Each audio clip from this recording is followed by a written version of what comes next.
Olá, querido amigo, tudo bom? Que alegria estar com vocês mais uma vez no estudo da lição de Escola Sabatina.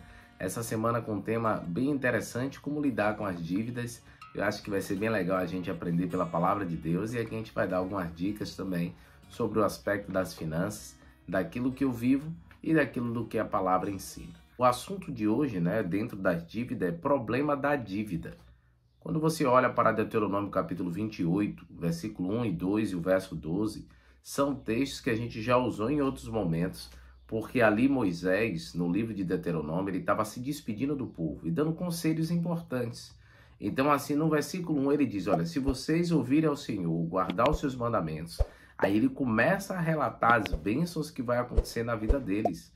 A gente precisa entender isso, de que a gente quer ser abençoado, quer receber a mão de Deus sobre nós, mas a gente precisa ser obediente e ouvir a sua palavra. Muitas das vezes falhamos porque não ouvimos bons conselhos. E o melhor conselho que a gente pode seguir é o da palavra de Deus. A cada dia eu preciso ter um encontro verdadeiro com o Senhor e entender que a palavra de Deus é fiel e justa e fala sobre todos os assuntos na qual precisamos para a nossa vida. E as finanças é algo que a gente precisa no nosso dia a dia.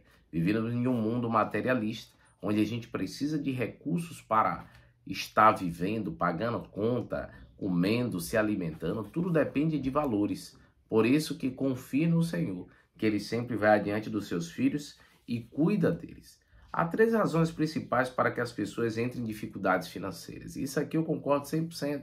Primeira dela é a ignorância. Lembra que eu citei ontem? Eu gosto de ler sobre o assunto de finanças e recomendo vocês a ler. Por exemplo, juro composto. A gente fala muito para dívida. Mas e o juro composto quando você investe é bom para ti?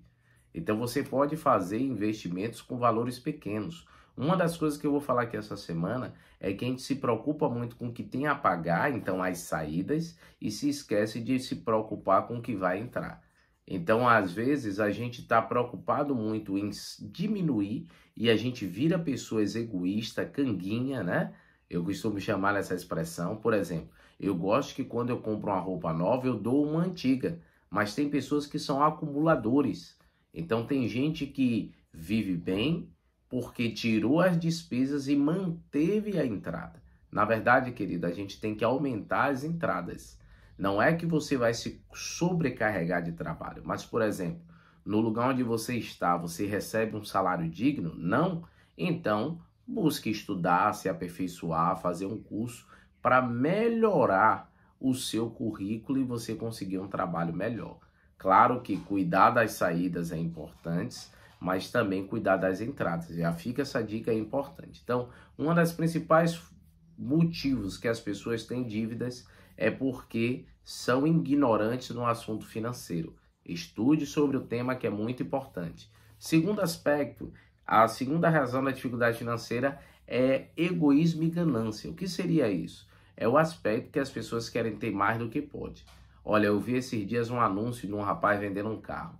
Ele deu 15 mil de entrada, pagou 25 parcelas de 1.400 e ele estava repassando o carro, querendo apenas 25 mil de volta, sendo que ele pagou quase 60 e o carro ainda falta 33 parcelas de 1.400, quase 45 mil. Um carro que é um carro 2021, que não é um carro tão bom assim, para ele pagar quase 100 mil reais em um Gol.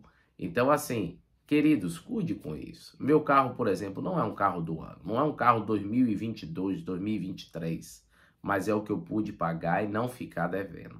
Muitas pessoas entram em dívidas pela ganância, querem ter, querem aparecer. Já ouviu falar sobre isso? Que muitas pessoas, elas fazem não para si, mas para que os outros vejam.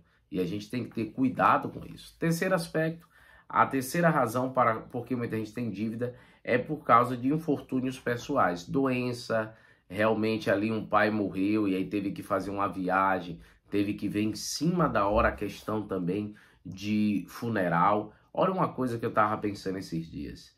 E você tem um plano funerário? Como é que está a idade dos seus pais? E se aconteceu um imprevisto, como é que fica caixão, lugar ali que tem que acertar a questão de cova? Se você mora em uma cidade pequena, às vezes isso é mais fácil.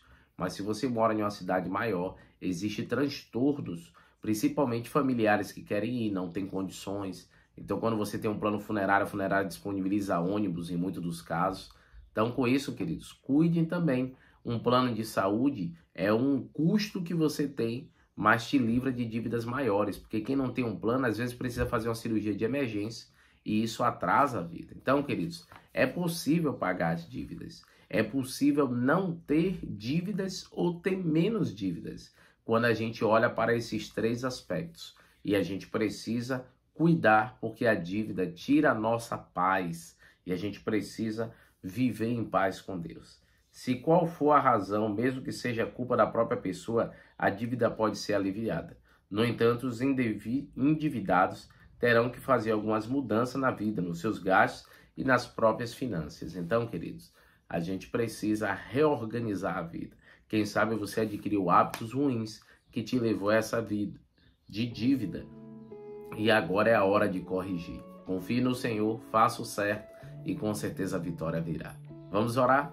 Querido Deus, ó Pai, abençoe nosso amigo que está nos ouvindo, que ele possa crescer em fé, na esperança e cuidar com essas dívidas que tem. É o que nós te pedimos no nome de Cristo Jesus. Amém, Senhor. Deus o abençoe, querido. Até amanhã aqui no mesmo canal. Um abração.